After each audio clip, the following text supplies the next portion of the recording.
XLR connector, which is the type of a connector a professional mic has. And you can get a professional mic in the $50 up range. There's a lot of good ones from companies like Shure and Audio-Technica that will give you wonderful sound. It'll definitely elevate your video above the crowd of people who are using, like, $5 or $10 condenser mics to do this. Another source of audio clips, a great source, is the Creative Commons. I don't know if you're familiar with the Creative Commons, but the Creative Commons is a repository for open source material. And basically people can deposit sound clips. There are also video clips and pictures in the Creative Commons. And you can get a clip of just about anything there. If you're looking for sound effects, etc., it's a great place to go for that. You can, of course, contribute your own. There are also royalty-free music that you can get from the Creative Commons to use as background music for your site. Normally, you can just download it and use it. Some of the material in Creative Commons requires you to give attribution, which just means that in the credits of your video, you'll say music provided by so-and-so, but that's about it. In addition to the Creative Commons, if you Google things like royalty-free audio clips or royalty-free sound clips, you'll find a number of websites that again can give you clips that you have the rights to use, and that brings us to commercial clips. And these are sites again where you pay for the audio clips, for the sound bites, or for the music, and by paying for it, you have a license to use this on your material. And this is very, very important, because don't even think of taking out one of your CDs or MP3s and trying to use it as the background music. For one thing, it's not going to fly on YouTube. YouTube is going to detect that. They'll take it down as a copyright violation. And I mean, basically, it's wrong too. You don't have the rights to use that. So, but there is so much good material out in the Creative Commons and on some of those other sites that really there's no excuse for not going out and getting some of your own material to put onto your production. And I seem to have lost mine. Okay, bear with me. Okay, production now. Okay, now we've got all of our raw material together. We've got some pictures, we've got some video, we've got the sounds we want to use. We've got to put it all together. Now, as I said, production for some people doesn't even exist. They just take a picture of themselves with their iPhone or something, they do a video and they upload it. But for most of us, we're going to want to put this together and put things like titles on it, add transitions between scenes, etc. And that's where you need a video editor. Now, if you've got a Mac, there's one that's already built into it called iMovie. And for beginners, this is actually a really great way of doing it. It allows you to take all of the material you've assembled, all your raw material, and put it together into what they call a timeline. It allows you to add transitions in between it, add titles at the front, do credits at the back, make it look like a professional video. And iMovie also comes with a number of templates, etc., that can get you started and really can make your video look like a Hollywood production. If you've got a Mac, this is a free program and it's already on your Mac. If you've got a PC, then you can look at Windows Movie Maker. Now, this is a product that has been on Windows since the days of Windows XP. It's gone under various different iterations. With every version of Windows, there's been a different version of Movie Maker. On some versions, it was called Microsoft Movie Maker. But it is on your computer. On the rare chance that you have a PC and you don't find it on there, just download it from Microsoft. It's a free download. And it's also very similar to iMovie. It gives you the facilities to create transitions, titles, etc. It's very easy to use.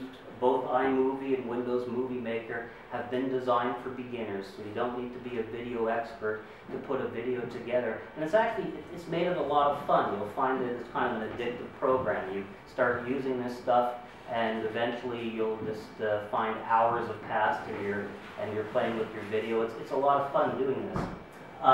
If you want to move up to something beyond those two, and you have a PC, there's a real deal that you're not going to find anywhere else, and it's called Lightworks. Lightworks is a program that originally started out of Lucas Labs, the same people who brought us Star Wars. It's been a project that's been going on for over a decade right now, but Lightworks is available with both a professional and a free license to it. And it's only available for the PC, unfortunately, so Mac users, I'm afraid it's not available to you. But Lightworks is actually a very full-featured video editor. It is not for beginners, though. I would not start off using Lightworks because if you've never done video editing, you might find it kind of confusing. But the free version of Lightworks is very, very capable. You just have to obtain a free license, which is just a matter of sending in an email on Lightworks page. And every year you renew the license. At any time you can upgrade to a professional license, which has a yearly fee to it, which is actually not even that much. And Lightworks has been used to make actual Hollywood production movies. So this is actually a very full-featured editor, and the price is certainly right. So if you're trying to move beyond like Windows Movie Maker and you've got a PC, it's definitely worth a try. After that, you can get into some more high-quality video editors. This is my personal favorite on the Mac, is Final Cut Pro. This is what I use myself. This Final Cut Pro is actually now being used by almost half of the television stations in North America to do their video production, because a Mac with Final Cut Pro is a lot cheaper than the dedicated video editor materials that they used to buy and devices. This is a great program. Again, there's a bit of a learning curve for this. If you're starting off with video and you've never done it before, don't expect to be making a video with Final Cut Pro on the first day. There's a lot to learn over here, but it's a very full-featured product and has a lot of effects and things like that. I'm just beginning to scratch the surface myself with Final Cut Pro.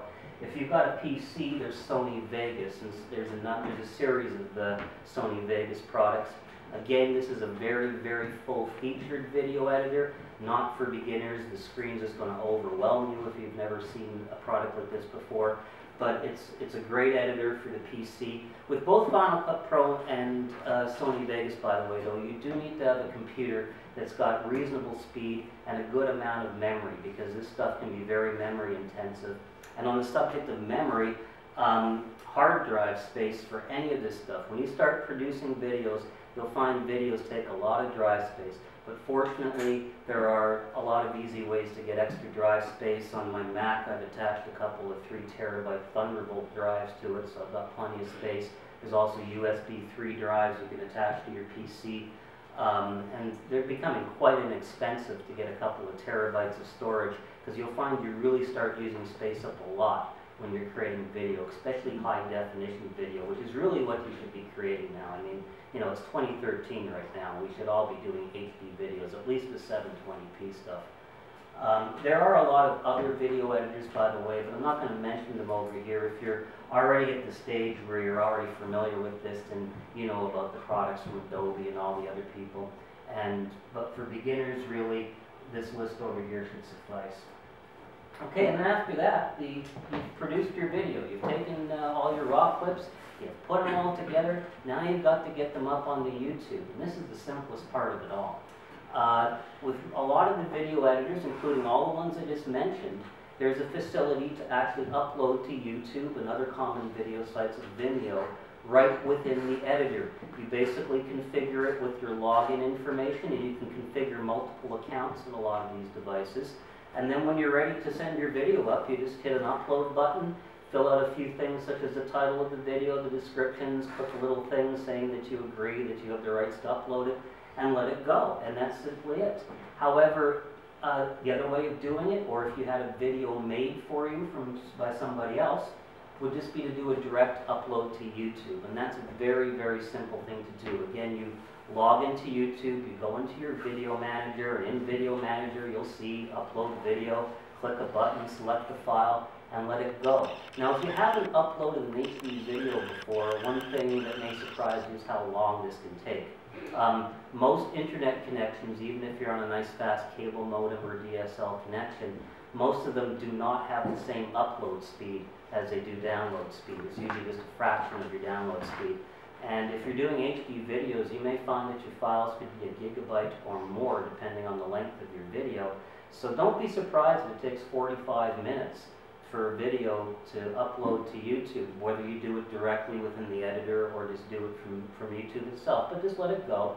It'll eventually do the uploading, and then once it gets uploaded to YouTube, there's a small processing time. If you're doing an HD video, you'll notice that it's first available just at the lower resolution values like 360 and 480, and then eventually the 720 and the 1080, if that's indeed what your video is, will be available. But it doesn't take too long for them to process the video. There's a lot to do during the upload in terms of titles and descriptions, but we are going to talk about that in the second part of the presentation when we talk about the SEO for the video itself. But essentially, you've uploaded it, and guess what? You're actually done. That was it. You just took some video, produced it, and uploaded it. And it was very, very easy. Now, one thing I added to this presentation, excuse me a second, is I thought that after doing all this, some people who haven't done videos might say, okay, well that's great, Bill, like, you know, I can take a camera, I can make a screen capture and that, but really, with all the video on YouTube, how am I going to make a video that can stand out among all the thousands and millions of videos that are up on YouTube right now?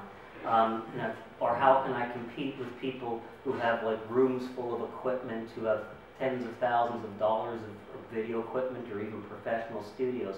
And so to sort of inspire you, I wanted to show you that you may or may not know it, you can be paid for putting videos up on YouTube. I don't know if you're all aware of that. YouTube has a revenue sharing program.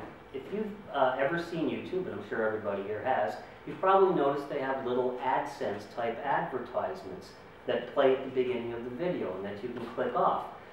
There's a program on YouTube very similar to Google's AdSense program. In fact, it's a revenue share program, and the beauty is, unlike AdSense, in which you have to qualify to join, all you really need to do to qualify on YouTube's program is upload a few videos. Once they see that you're an active user, they'll give you an invite to join the revenue share, and you will share in the revenue from those advertisements. Now, you might think that that could be just penny ante, and in some cases it is. I mean, this example over here shows you they've got a grand total of 18 bucks, which is really not much to write home about.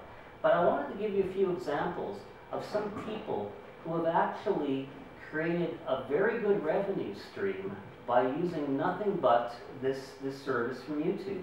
And the following examples I'm going to give you came from Business Week magazine. They're actually over a year old, and they are very, very conservative estimates as to what these people earn. So chances are the dollar values are bigger than what I'm going to show you. But all of these videos, all of these people I'm going to show you created videos simply by pointing a camera at themselves and talking. In fact,